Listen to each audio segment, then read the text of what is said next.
They're down in the Twin Cities, Plymouth, Minnesota, to be exact, in his basement. Is Raleigh next to you, Grant? She's not. About 5 minutes ago, she left me, Oh, well, that's not the first girl that's ever left you, Grant. and she certainly won't be the last. No. But you know who's never left you is your mom, your lovely mother Mary. Happy birthday to Okay. Mary. I saw on Facebook today.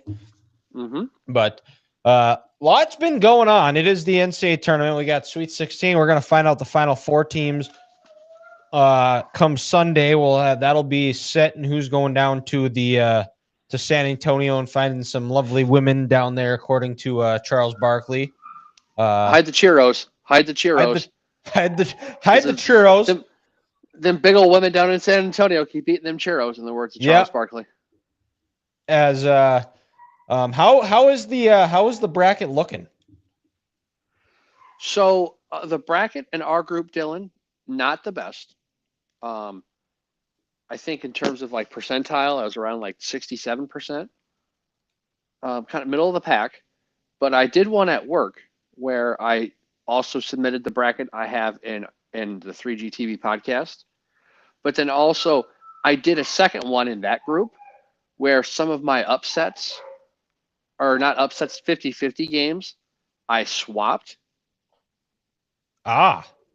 And that one I am doing very well. Oh, there you I go. had Ole Miss. I had Ole Miss in the Sweet 16.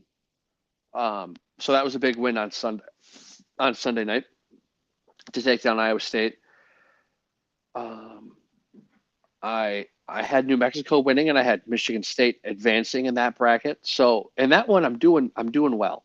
BYU, I had BYU, the Cougs over Wisconsin. I was a little bummed out.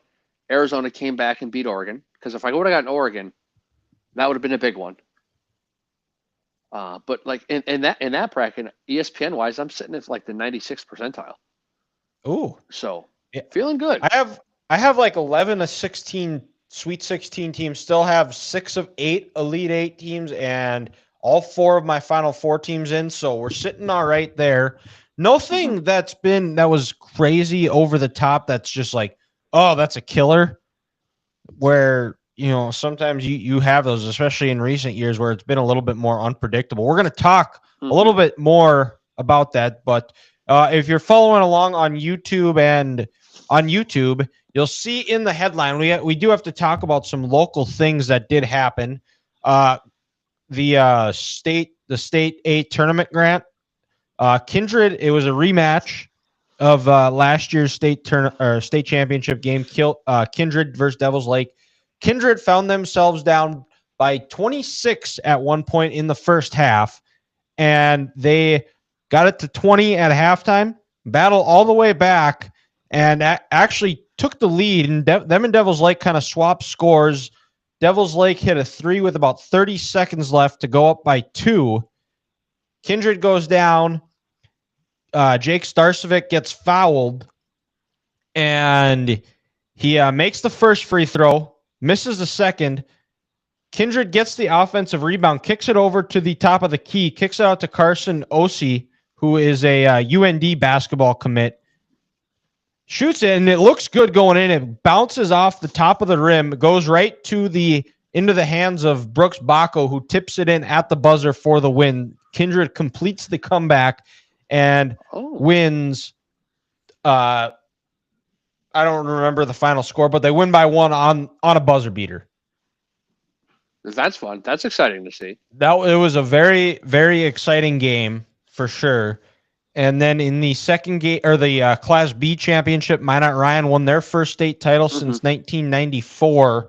They played West Hope Newburgh, so I was one game away from picking the a perfect A and B bracket. Oh, nice. But Minot Ryan ended up beating West Hope Newburgh to get the state title. But that was that puts a bow on the high school basketball season. Now we got track, baseball, and golf to look forward to. The good news is that the golf course in Dickinson is set to be opening at on April Fool's Day. And no, it is not a joke. Hold on. Are you sure? I believe that's what I've been told. I'm checking the weather right now, but it does not appear. Now, on Tuesday, I will say I will not be going golfing that day because it is a high of 46 and cloudy. So Yeah. I'm going to be a little bit hesitant to go out on the course, especially with the forecast looking the way it is. Wednesday high of 47, Thursday high of 54, Friday high of 52. Not much sun either, so it's gonna feel probably closer to that high low low 40s, high 30s range. Not Hmm. probably not. It's gonna take a lot for me to. I don't like being layered up on a golf course, but No. Yeah. nonetheless, mirror positivity is that the courses are open, so that means the weather. And it's unfortunate because today it was like 60. It's gonna be 60 tomorrow. It'd be a perfect day to be out on the course tomorrow. But yeah, it's crazy to think that we're like April 1st is like almost here. It isn't it? Like where is this time going? Dylan. But I'm with you. When you're out on the course, I don't want to be. I don't want to feel like I'm in a winter coat. I want to be loose. I want to be comfortable. I want to feel like I can actually swing, and I'm not almost stuck in a straitjacket. So That's right. these people who are going out when the first day that it opens, just because they want to scratch that itch, power to them. But it's not for me. No, not for me either. But It's not for me. you know, and speaking of the cold, we'll go to a sport that it does tend to be. It's played on ice. But a lot of things happening in Grand Forks, Grant. I don't know how closely you follow college hockey, but it was announced on Sunday after UND's season ended. They have decided to let go of national champion winning head coach Brad Berry. Won 5 Penrose Cups, won a national title his first year. Since that, they have only won one NCAA tournament game, and they have kind of struggled. They've missed it 2 of the last 3 years, and they've decided to go in a different direction. I believe that the job has closed. Actually, was closed today. At the end of the day, I also did see on Twitter. So make of this what you will. That there was a private jet from UN go like the president's private jet or something of UND flying from Grand Forks to Sioux Falls, which I believe Augustana's coach would have been getting interviewed there. So I'm don't really know a whole lot about what is going on or who they will be going. I know Dave Hackstall's name has been mentioned, but a lot of the people that I have talked to sounds like more of a pipe dream than anything. But it will be interesting. UND, they've got the nicest facilities in the world. I don't think I'm exaggerating when I say that the Ralph, Hmm. if you go look at the players, what they have underneath in by their locker room, weight room, their dry lands area, nicest stuff in the world. And that's continued. But I've also the way it sounds is that they are very lacking in the NIL department, which was very surprising to me. Couple of people I talked to, it sounds like the football that most of their NIL funds are geared towards football, which is also very surprising. Hmm. And sounds like there's two guys from Western Michigan, or twins, or close somewhere close in age, that both wanted to go to UND, but neither of them were, or one of them was recruited, the other one wasn't, and they Hmm. both were studs at Western Michigan. So it's going to be interesting. And Grant, you're more of our hockey czar here, so I was curious to see what your opinion. And I don't know how much you follow college hockey anymore, but I'm curious to see what your opinion is of the UND moving in a different direction. Well, I still follow the UND hockey team at least on social media. So I see how they do each weekend, and you could even tell Dylan ever since Sherry won, Bradbury won that national title in 2016, but that was with Dave Haxall's players and the culture that he had. You could just see, and also reading from comments online, there was no buzz or energy inside that building and inside that program. anymore. And when you're consistently around fourth or fifth place in the NCHC, where you might not even make it to St. Paul anymore for the second weekend of that tournament, um, at that program, something needs to change. Like you shouldn't be going to Nebraska Omaha for the first weekend of that tournament. You should have a home tournament as the 1 through 3 seed, and you should have those 2 games there. Like UND should never go on the road for the first 3 games of that tournament, and it kind of felt like they were lacking something, and inside that program, and there wasn't that buzz that they had before. And also, I think you're right with the NIL stuff. People, they used to be proud to go to UND to play hockey and play for the Sioux. Now, people don't get excited to play college sports anymore unless you can get the bag. And in a proud program like that, where let's be honest, there's not much to do in Grand Forks. If you aren't all in on that program, it can wear you down mentally. That's a tough city to live in and go to. So college sports it's evening out the playing field, because you could have a team like Nebraska Omaha or Western Michigan where they can come in with the money and they can get these players that want to go there. Well, and that's the thing that's confusing to me is like, because I don't feel like a Western Michigan is a school that's just throwing money around left and right. I think you could maybe see like an Omaha where they have that advantage because Warren Buffett lives there, and I doubt that Warren Buffett is donating to the Nebraska Omaha hockey team. But there are a lot of banks, there are a lot of big corporations that are based out of Omaha, and by all accounts, it sounds like Brad Berry is one of the nicest, most like one of the best guys you will ever meet in the sports world. And it was Hackstall's culture, but Barry was there for a good chunk of that. And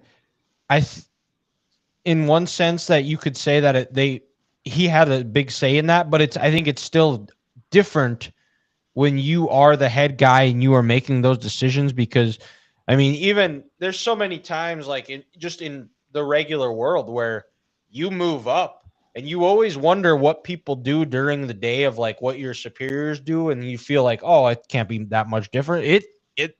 Most jobs when you move up, there's more responsibility. There's different things that you are responsible for that you don't realize that. And like I said, I don't follow UND hockey at all. I'll kind of listen here and there if it's on a show that I'm listening to, and kind of just get a different idea of what's going on. I have a general idea. Like, I couldn't really tell you any players that are playing for them. But I was also in Grand Forks when UND won their national title, and it was an incredible buzz. Like, it was a very fun night. I believe I was on a chair getting tossed up like it was my Jewish bar mitzvah. At one point, there was a Prius that was flipped. After there was talk of we're flipping a Prius tonight, and you wake up and you go onto Twitter, and the first thing you see is Fighting Hawk fan, or no, they weren't the Fighting Hawks yet at that point. They were just North Dakota. And UND fans flipped Prius in national championship riot or whatever that headline was.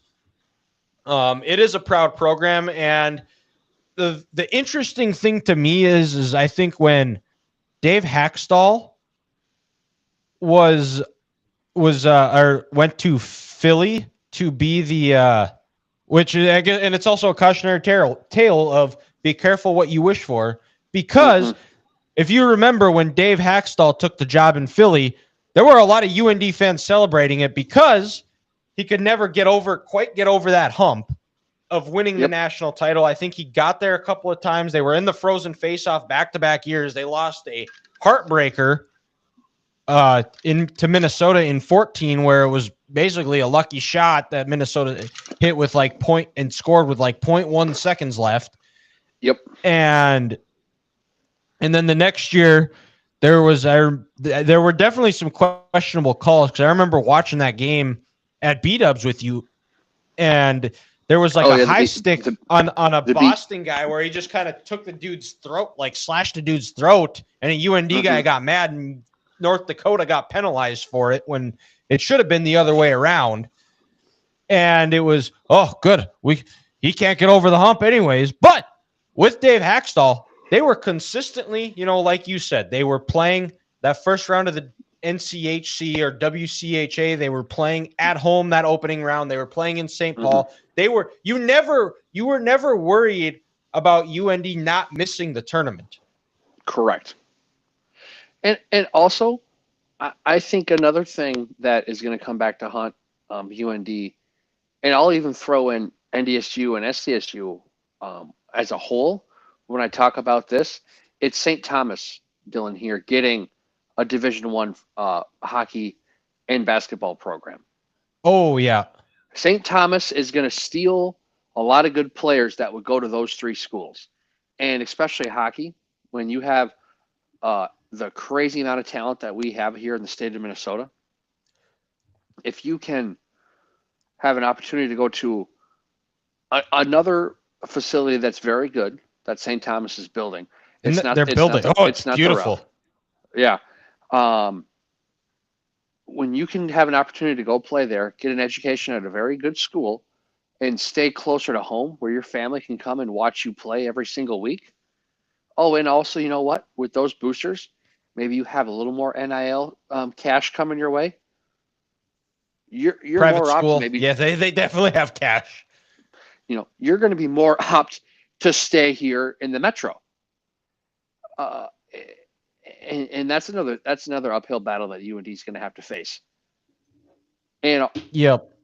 and also, I will say this until the day I die: the Big Ten becoming a sanctioned hockey conference ruined college hockey Yep.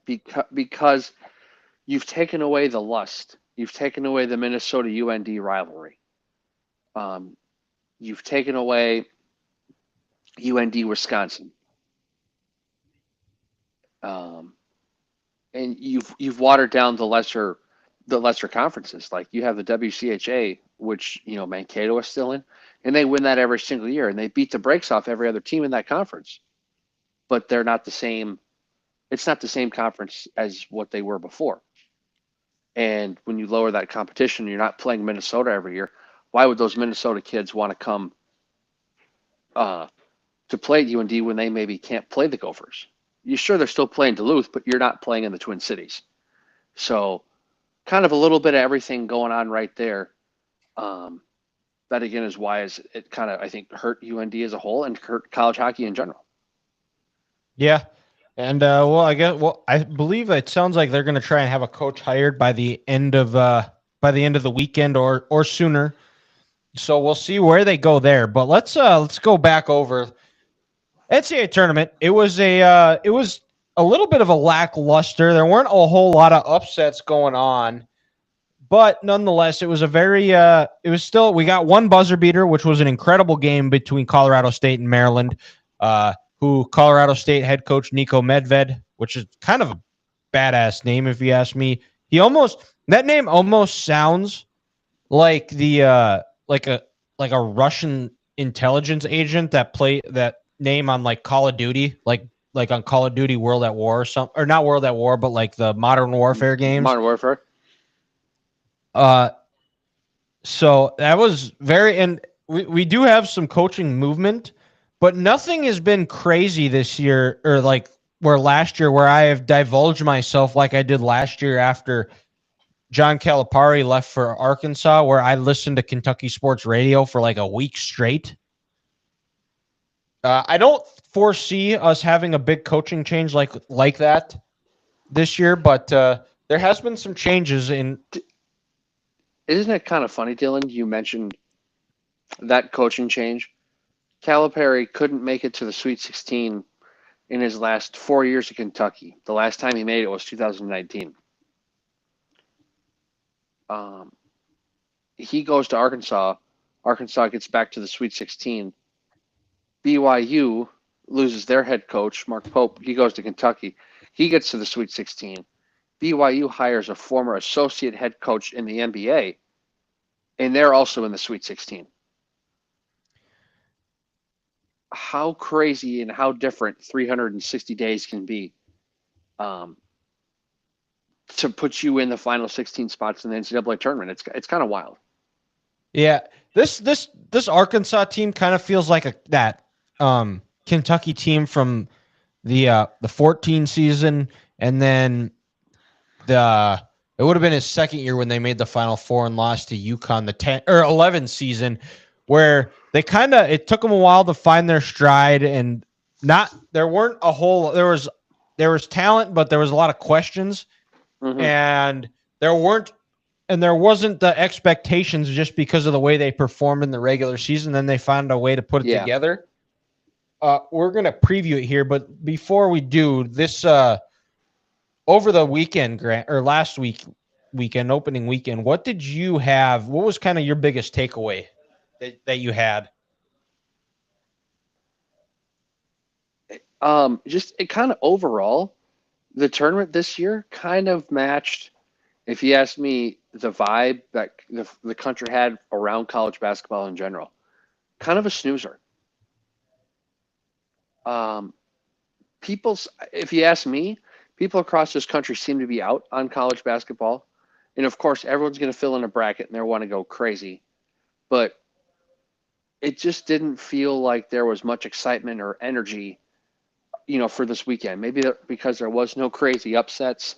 There was no just the one buzzer beater. A lot of games that weren't that close. This first weekend kind of matched how, like I said, I feel a lot of people feel about college basketball right now, where it was just okay. It wasn't anything special, and we were just kind of moo. Like there wasn't that excitement in the air, with that. The games I felt matched that. Yeah, I'd probably agree.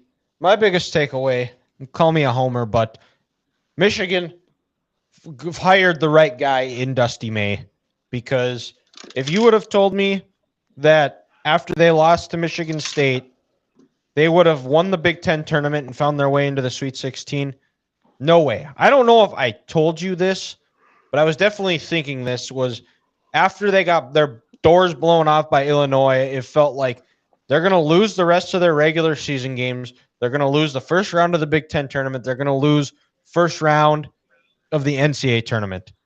And, well, the NCAA tournament won first round. It almost did happen.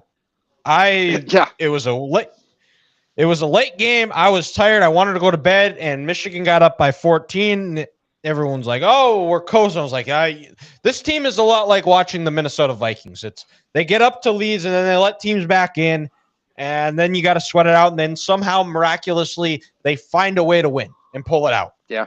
And going into the Big Ten tournament, I was listening to their MGO Blue podcast with not John Jantz, Brian Bush, and he was talking to Dusty May, and at the end of the season, he talked about how we've had 4 games in 13 days.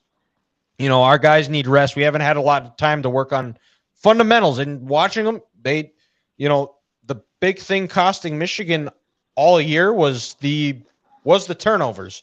They were sloppy with the basketball. We got to see it firsthand. And they just kept finding ways.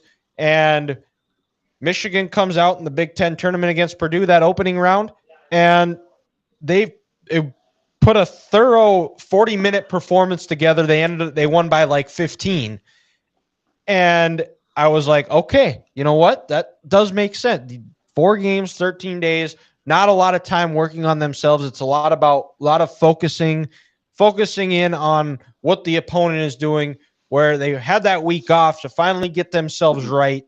They had focused practices. It got Trey Donaldson some newfound life, and they look back to what they were back in January, February to start of the year. And then, that game against Texas A&M, they were down by 10, and then Roddy Gale, who thought he transferred from Ohio State over to Michigan, and he was just purposely sabotaging the Wolverines because he still has that Buckeye in him that he was just going to screw the Wolverines. And he played the game of his life against Texas A&M, 26 points off the bench.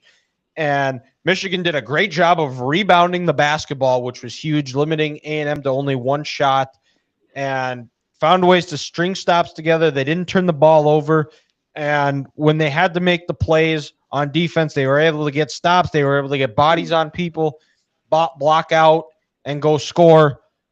And now I guess we'll just kind of go into it because we'll start in that South region. We're going to preview all the games, the Elite Eight and Sweet 16 games. First one, Auburn and Michigan. Now this is a Trey Donaldson revenge game because this is Trey Donaldson facing his old team. And Bruce Pearl is quoted as saying his guards aren't pussies. Michigan's going to find that out real quick and see if they're able to ride that momentum, see if they're able to utilize their twin towers against Auburn, and see how they defend Jeremiah Broome.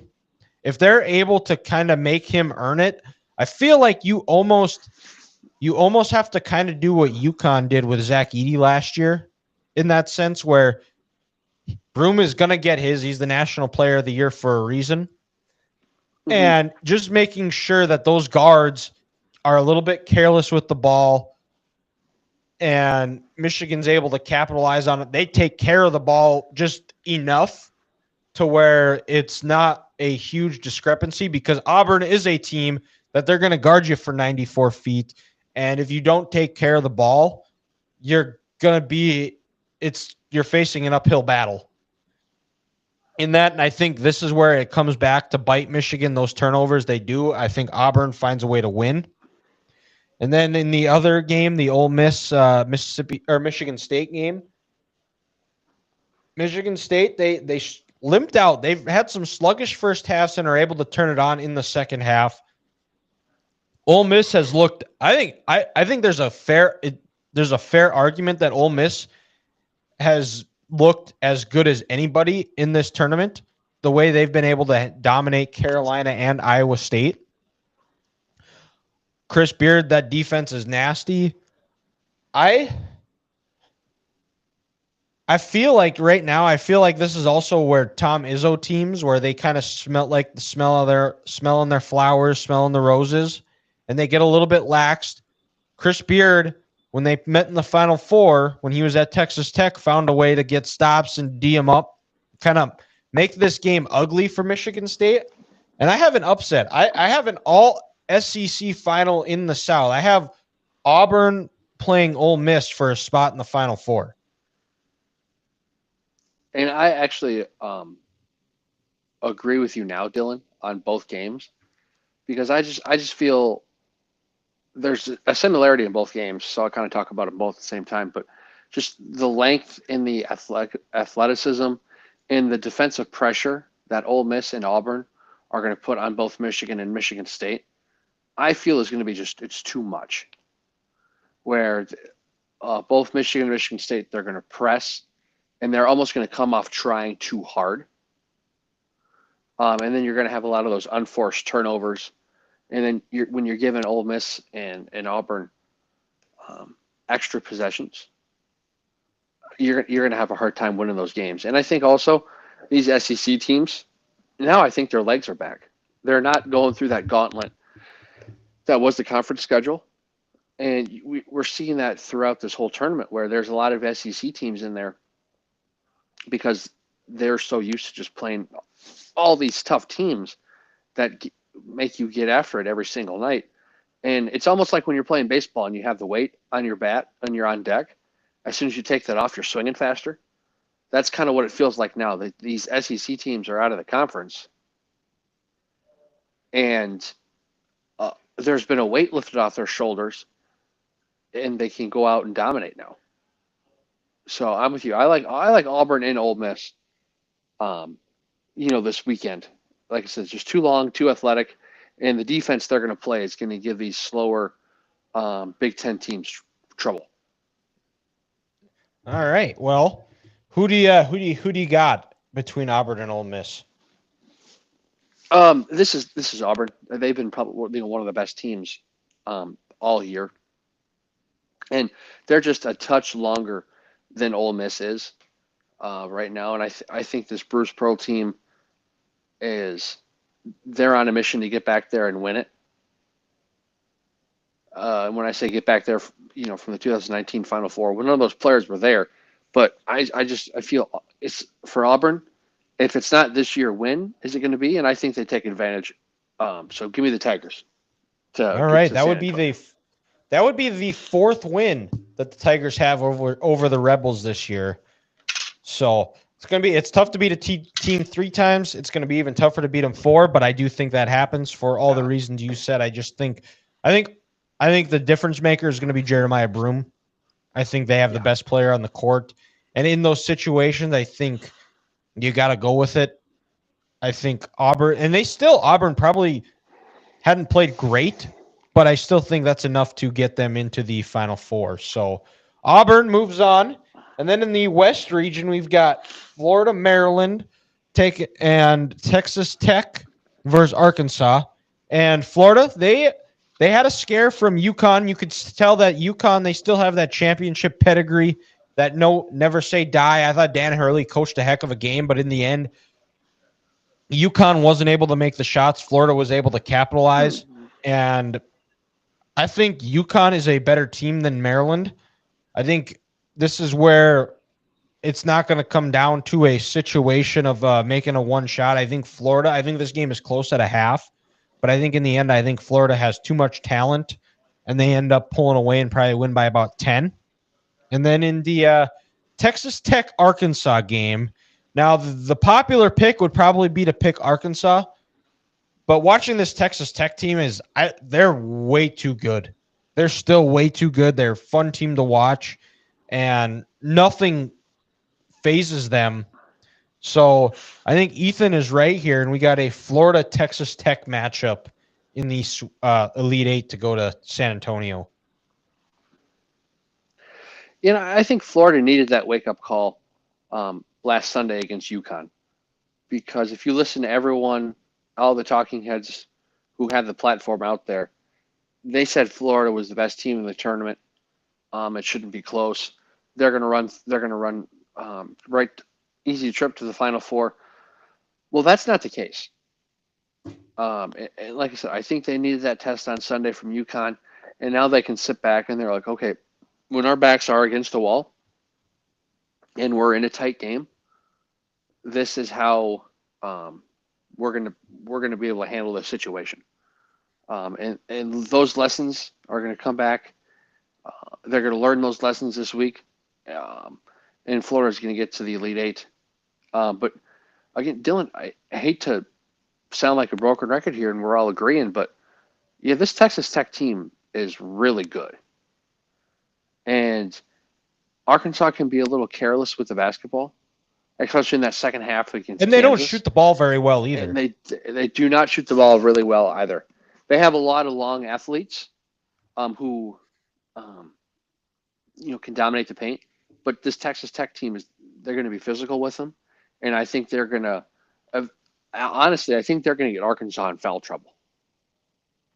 And I think Arkansas is going to lose some of their better players, and then it's Texas A&M is just they're going to flex on them throughout that second half, where it might be a 4 or 5 point game consistently in this game, but eventually I think they're going to pull away and win by like 12. All right, and so we got Tech. Florida Texas Tech.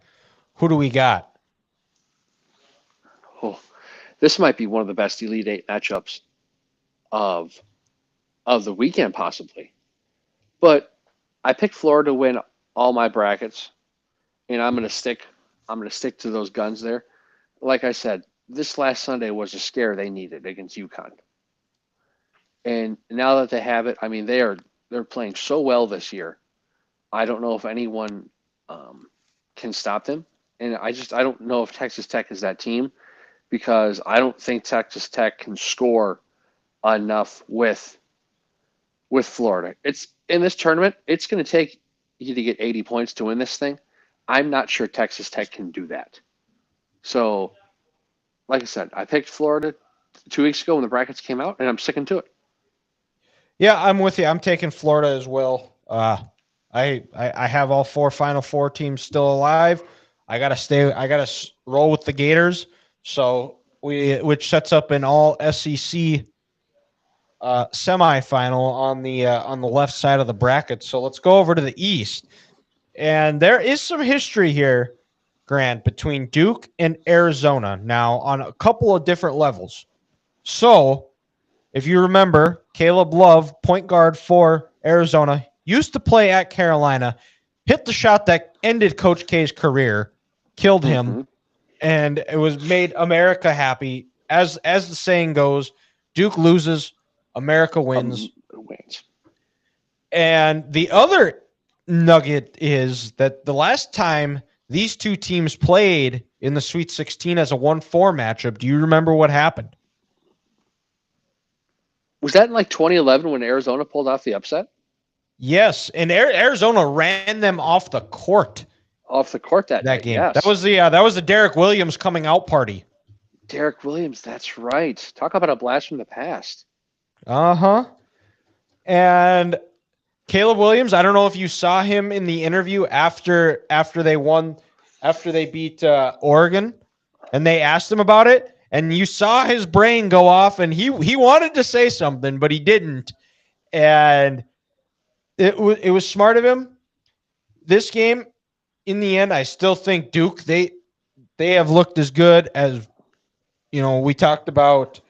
Who did we talk about? Ole Miss being having a really good tournament and looking as good as anybody. Duke has looked the part as well. Cooper Flagg Uh-huh. looks healthy, fully recovered from that ankle injury. I don't think Caleb Love. It's the third time's the charm against Caleb Love. I think Duke pulls this one out to move into the Elite Eight. Wisconsin, or now we've got BYU, Alabama. Now, Alabama struggled against Robert Morris. Grant Nelson really didn't play all that much. And then in the end, according to Nate Oates, he just put himself in the game and he took over. They won.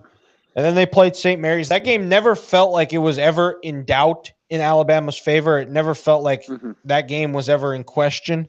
A good performance by the Tide. They were held to like less than 70, I believe, or something like that.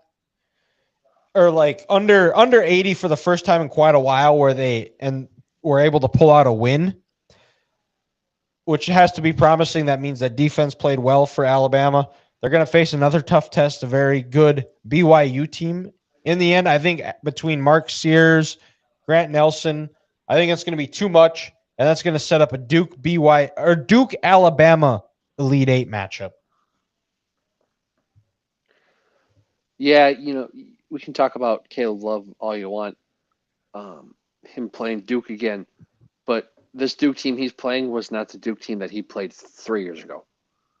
Like I said, this might be the most complete team in the country, and what they're doing offensively is um, impressive. But what they're doing on the defensive side of the ball is even more impressive. And Arizona's been up and down this whole year. I'm just not sure that there'll be a. This is not a day where you want to be up and down against this Duke And team. this And this is an Duke air. team This is is still Arizona, a team you can't it's trust. still it's still Arizona. Yep. And like I said, something tells me that this Duke team is a little different. They don't seem like Duke teams from the past, so I think the Blue Devils are going to win, probably by like 15 points. Ooh, pulling away. Mm-hmm. Um, yeah, and then Alabama BYU. I'm intrigued. I'm intrigued for this game, Dylan, actually, because I think BYU can put enough pressure on the ball where they can maybe slow Alabama down a little bit. And Alabama wants to sit back and huck up 25 to 33s a game because that's who Nate Oat is, and that's what they've expanded to with the analytics. If it's not a 4-foot shot, it's got to be a three. So that'll be interesting to see how this plays out. But still, at the end of the day, I like Alabama. Um, Too much athleticism and too much talent, for BYU. I understand BYU, they're going to play their tail off and try to pull off the upset. But this Alabama team wants to get back to the Final Four, and I think they get that opportunity when they play Duke. All right, we got Duke, Alabama. Alabama looking to go to back-to-back Final Fours. Who? You all right? Yeah, I'm good. All right. Well, that's good. Grant didn't die on us. Uh, but who do you got coming out of the East region? Duke or the Tide? Again, I'm gonna pick Duke. Like I said, I think they're gonna find a game plan in this game to really guard the 3 point line. And Duke is a long team. A lot of contested shots for Alabama.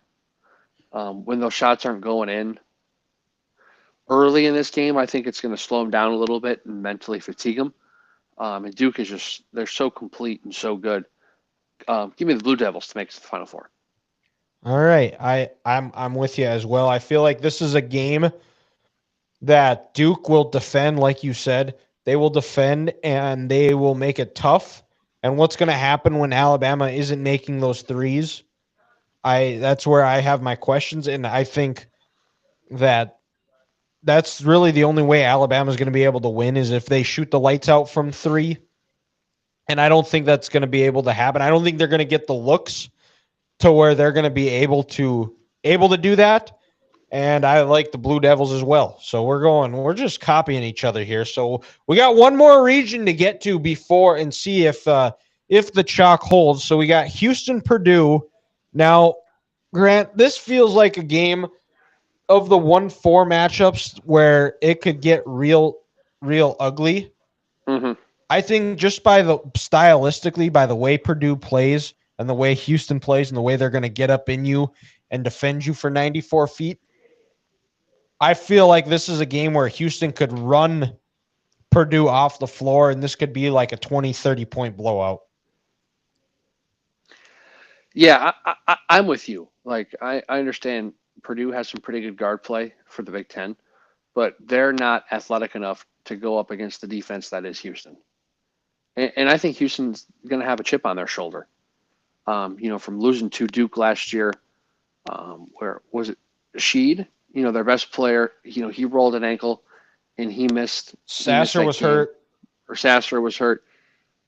This Houston team feels like it's getting ready to take vengeance. Right now over what happened last year and the years before. So, like I said, I'm with you. I think Purdue as a 4 is a little high. From the seed line, but hey, that's just me. And like you said, I like Houston to win this game fairly easy. Yep. And the final Sweet 16 game, Kentucky versus Tennessee. I don't get it with this Kentucky team. I had them losing to Illinois last week. They have found a way to pull it out and get a win. And this is also with Tennessee, Rick Barnes. Don't know if you can trust him. But in the end, I think this is another team that I think they've taken some good steps under Rick Barnes, where there is some confidence that they were able to get so close. And if they weren't playing Purdue, they probably are in the Final Four from last year. Chaz Lanier is healthy, something that he wasn't last year. I think that's going to be the difference. Give me the Volunteers to go to the Elite Eight.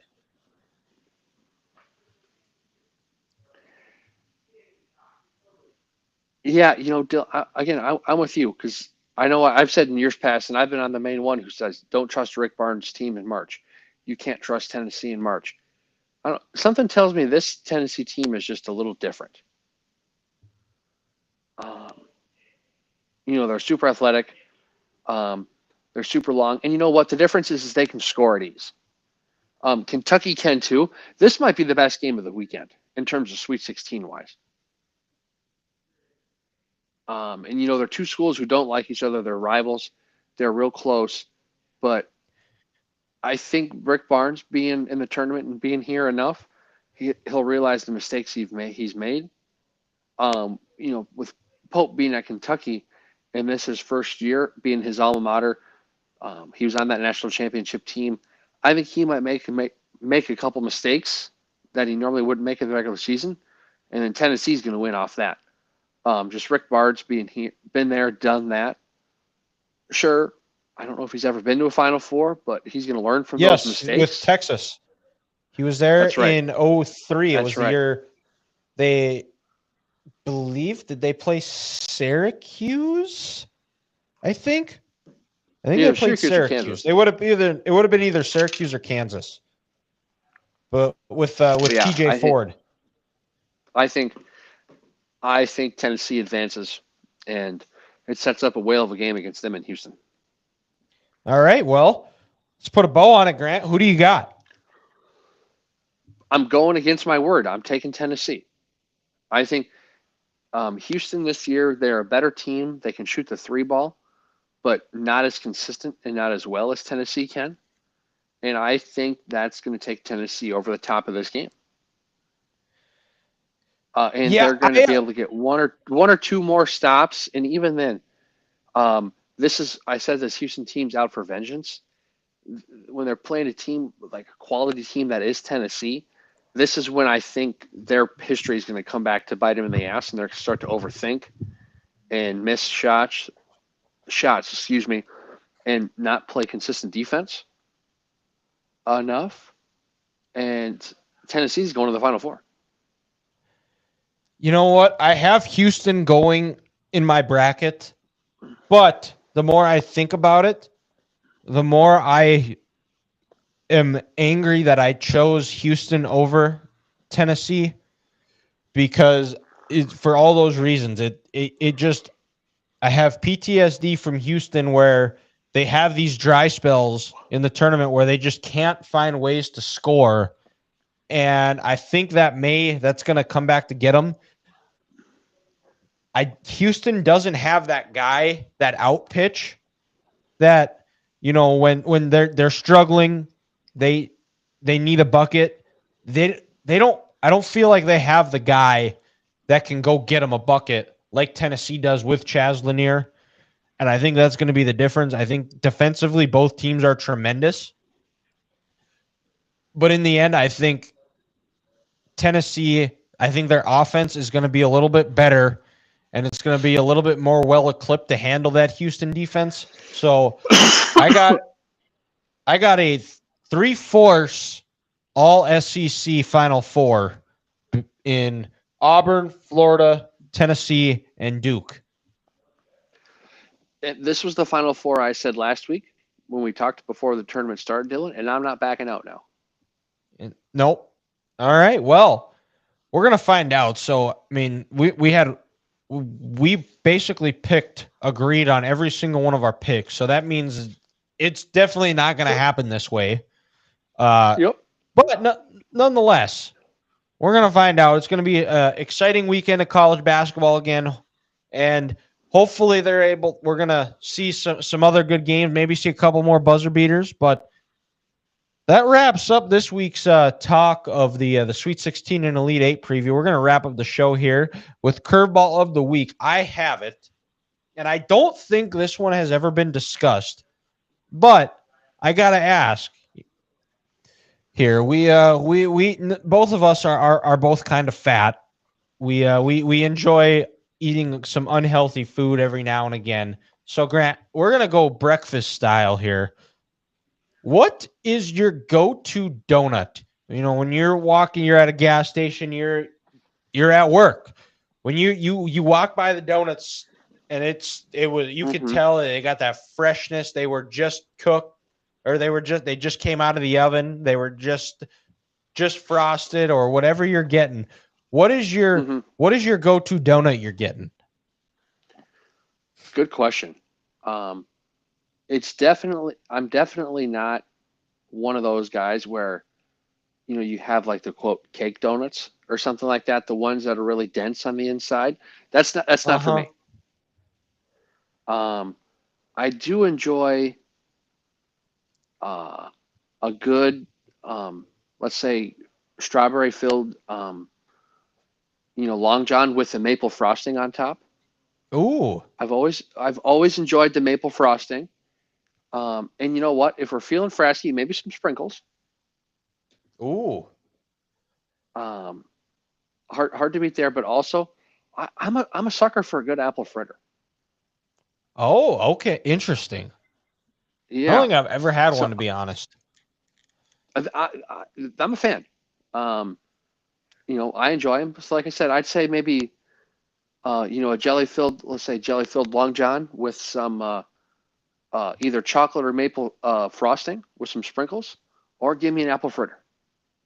Okay. I'm I'm pretty basic. I don't hate the old fashioned glazed donut, like the style that's the old fashioned. But if I'm picking a donut, it is 1000%. There's only one right answer. It is just the OG maple long john. Can't beat it. Mm-hmm. But and if we wanted to go even further here, if we had to do if you had to do like a half dozen or a dozen donuts, what are you putting in that? Oh, well, like I said, for sure, probably at least two Long John maple frosting. Then, like I said, I'm gonna get two just plain glazed donuts. Probably a circular glazed donut with some chocolate frosting on top. Right there, that's six.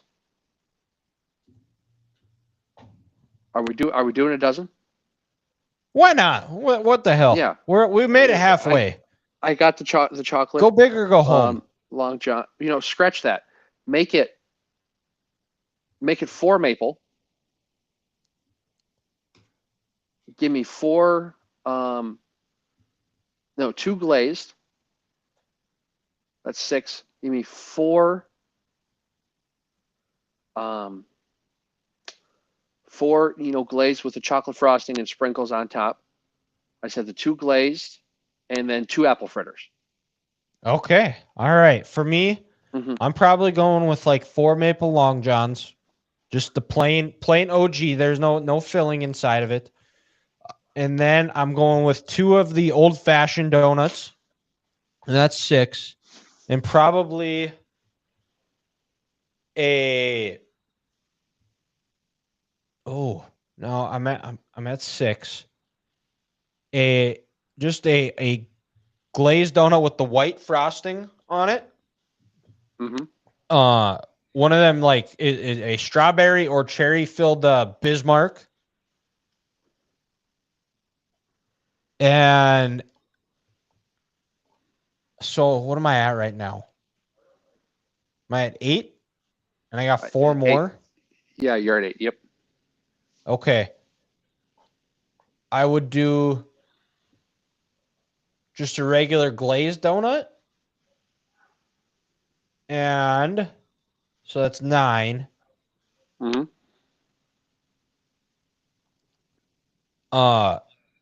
It's got a caramel Persian. That's 10. And then I'm not sure how it applies, but just for the heck of it, I'll throw in 2 blueberry muffins to top it off. We'll allow it. Or actually, I'll do a blueberry muffin and a lemon poppy seed muffin. We'll allow it. Okay. One that I kind of forgot. And then hope I get drug tested. That way, and then I fail it, and I don't have to work. Then you don't have to go to work. One I will add, if I take away 2 of the maple long johns to go back to 2, it's kind of like a cinnamon roll, but with caramel on top and is it walnuts? Ooh, yes. Yeah, those. Yeah, give me a couple of those. Great choice. Give me a couple of those right there. That is a great choice there. Like I said, covered in caramel with the walnuts on top. Oh, it's delicious. Great choice. But I think that wraps up the show here. It was a good show. 3 guys talking about podcasts. Make sure you check us out on all of our social medias. Make sure you subscribe to the YouTube so that way and you hit the little bell so you know when we go live. And follow us on TikTok, Instagram, Twitter. We'll be posting. We'll be interacting with you guys. And we'll be back next week to recap the Sweet 16 and Elite 8 and look ahead to the Final Four. But until then, you guys enjoy the games. Thank you guys again for tuning in, and we'll talk to you next week.